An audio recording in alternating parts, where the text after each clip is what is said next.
travel first. Whatever you can do, I can do better. That's what this segment's all about. Chris Coleman, hey, you're on a mighty big ship. You keep telling me that you've done this before. You've done it on a smaller ship, 3,000 people, now 5,000 people. Now you're going to top yourself once again. I mean, what is going on here? Is big enough not big enough? Big enough is big enough, but sometimes very special things happen and you don't know about them until you get on board. And on this occasion, Alex, we've had precisely that happen here on board Royal Caribbean's Ovation of the Seas, which is currently on its way from Hawaii to Sydney. They've thrown a special event at us today, and that is the unveiling of the next big ship in the Royal Caribbean fleet. It is going to be the biggest ship in the world. It's currently under construction. It will enter service. They've announced it now, January 2024, and it is called the Icon of the Seas. And this thing, it is massive. Would you like some numbers? Yeah, I'm looking at this vision or shot of it, and it's very futuristic. I don't know what the front of the ship's called. What's the front of the ship called? The bow. Thank you. That bit looks very. We're off to a really flying start here.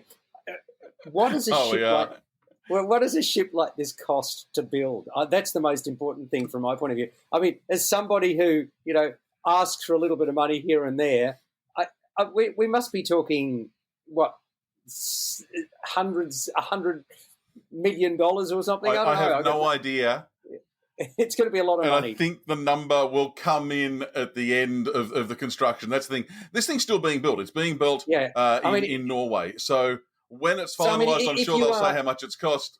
If you're Elon Musk, you could afford $1 billion ship. But look, how many people is this going to hold? Because I'm just conscious of the fact that you keep throwing at me 5,000 people. How many people is this going to hold? Double occupancy, 5,610. That means 2 people per cabin. Some of the cabins on this ship, in fact, many of the cabins on this ship, because it's being designed and aimed at families, will hold 3, 4, 5. Right, but the 5,600 is the maximum number, is it? Or no. 5,610 is double occupancy. Maximum is 7,600. Okay, so that's throw right. in a couple of thousand crew. It's nearly 10,000 people on this floating island. Got it. Well, how many crew are on board your ship at the moment?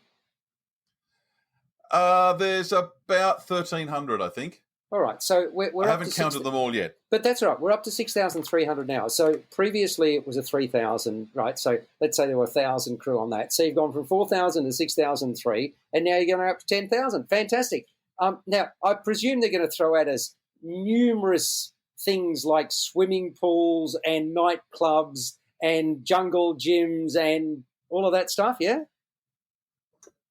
They are. Now, they're going to put all that on this ship, which is going to be 20 decks high, just short of 1,200 feet long, 1,198 feet hang on, long. I'm just That's trying to 10 feet this. or 3 metres or Wait a so sec, longer.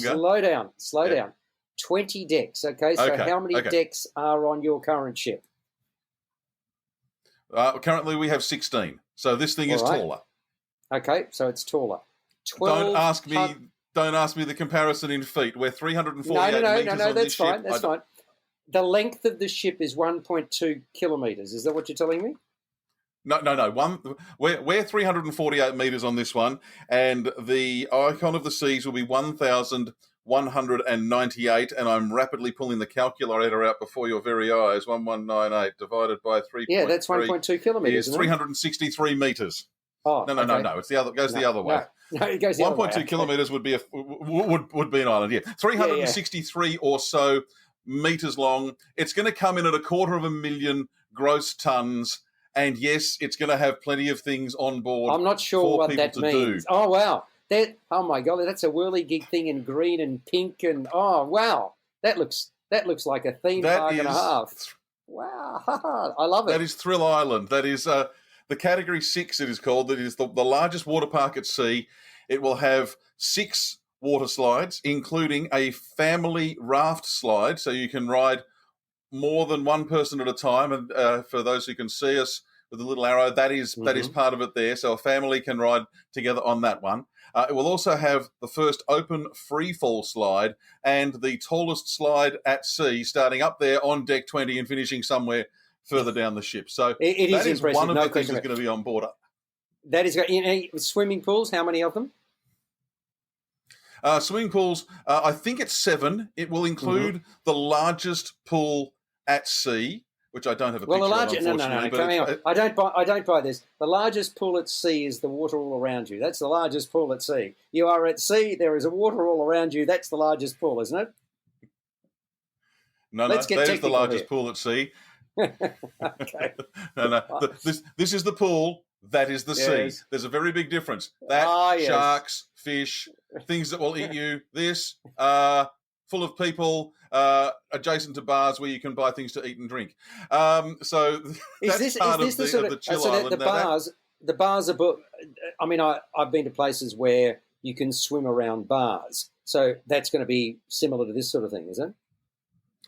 Funny you should mention that. It's the first time Royal Caribbean have actually included a swim up bar on one of their ships, so that'll be on board as well as part of the Chill Island complex. So 4 pools across 3 decks.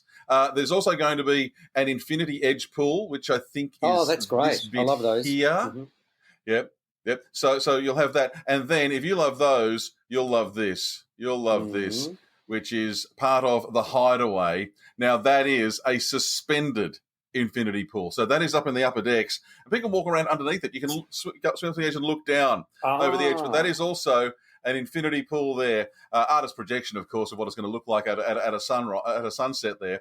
Nice. So that's part of the Hideaway. That's more of a quieter area on the ship around the place. It looks like a resort. Things I don't have pictures of. It looks like a resort. I mean, what I'm looking at here is a family resort which has got everything thrown in. The fascinating part to this, for me, is that I'm somebody who loves my sport, right? You like your sport as well. And I suppose one of the most impressive things about sport is how close to the 2-hour marathon we're getting. We're only a minute away. I don't know whether you're aware of that or not, because the numbers have been coming down since you and I were born. And they keep topping themselves. They keep getting better and better and better. That's what's happening with ships. I mean, it is absolutely remarkable what is possible now. The lead time on these things, do you know, 2024 isn't that far away. We're talking, about 15 months or something. So the lead time to build a new ship, I'm just curious. I've got absolutely no idea. Are we talking 3 years, 5 years? How long does it take to build a ship? Keep going. More. This one started as a blank piece of paper more than 10 years ago. So where I've come from, I'm actually talking. No, blank sheet of paper is different. Yeah. But when you actually start building it to when you finish, obviously it's a few years, but I'm not sure how many. Nevertheless, you've got to have creative ideas. The one thing that really strikes me, technology keeps changing. Okay, so how does that impact what they design? So because with movies, and we've talked movies a lot, with movies, Avatar was way ahead of its time. Do we know anything about the technology on board this new ship and how it compares to the one you're on at the moment, Ovation at the Seas? Well, where I've just come from is an event that they've held for repeat passengers who are members of the Crown and Anchor Society, to give them a bit of a teaser and a bit of an advance, because what's happening is they're actually putting this ship on sale in a couple of days, so you can start booking for the January 2024 cruises very, very soon. Oh, they're not selling it. When you say on sale, they're not selling the ship. Yeah. Right. No. Okay. Just the tickets, just the rights to go on board.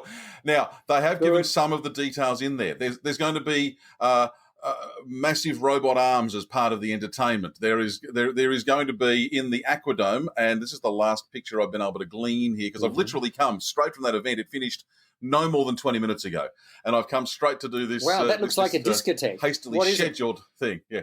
Now, that is the Aquadome. Now, that is inside the dome at the front of the ship that you were talking about before. So inside that dome, right, that is the Aquadome. Now, that is...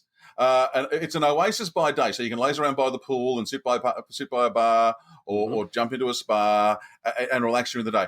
At night, it becomes the destination on board the ship. It has the waterfall as part of the show. It will have an aquatic theatre exhibition in there. There will be large multi-million-dollar robot arms as part of that. There will be a light show, all sorts of entertainment. There's also going to be the Grand Theatre. I think it's going to go across 3 floors. There's going to be dining rooms across 3 floors. There's going to be the Crown's Edge, which is a part skywalk, part ropes course, which means you can actually at one stage hang off a rope more than 150 feet above the ocean. Magnificent. No way in the world. No way in the world am I doing that. My grandson will love it, but not me. Now, Chris, I've never cruised, but maybe this is really attracting me. So what we should do, my friend, is we should approach the owners of this vessel and say, hey, we will test drive it for you on its maiden voyage, and we can get up to no good, and you can see us getting up to no good. Wouldn't that be nice, eh?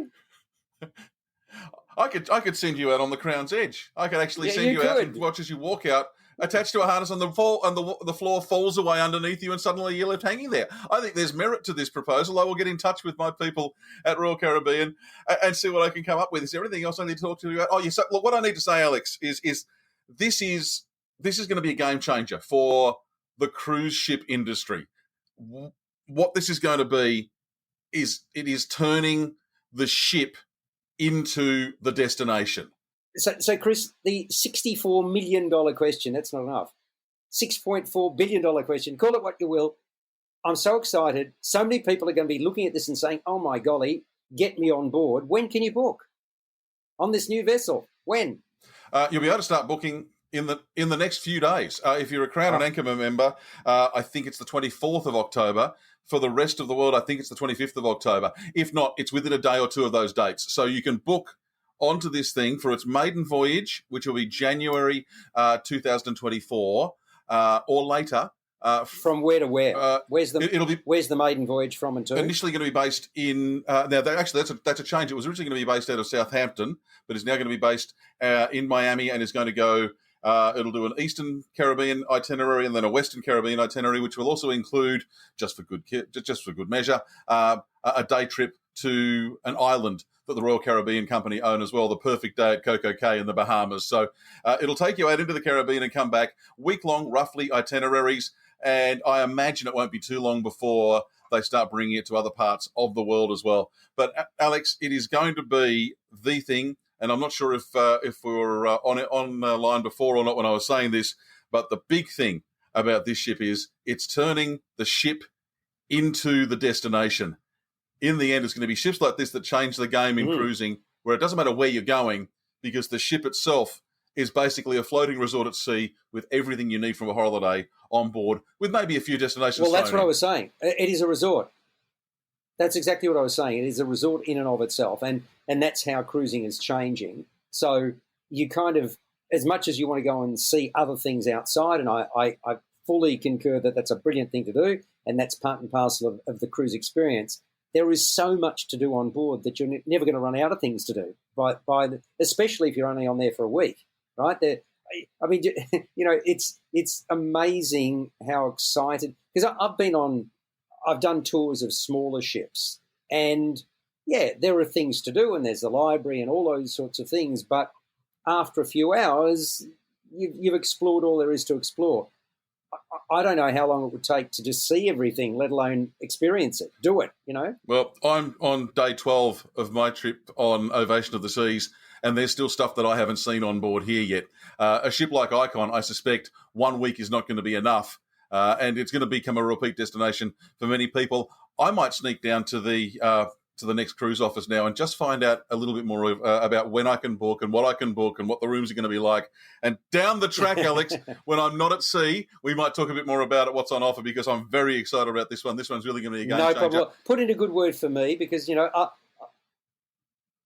I'll just be in your luggage, so it'll be fine when you take your trip. Everything will be fine. We'll work this out perfectly. Hey, listen, very, very exciting. Thank you very much for being first with the news. No pun intended. And We'll catch you next time on Travel First. You've been listening to Travel First. Available at Apple Podcasts, Google Podcasts, Spotify, iHeartRadio, or your favourite podcast player. You can also stream on demand at Bytes.com.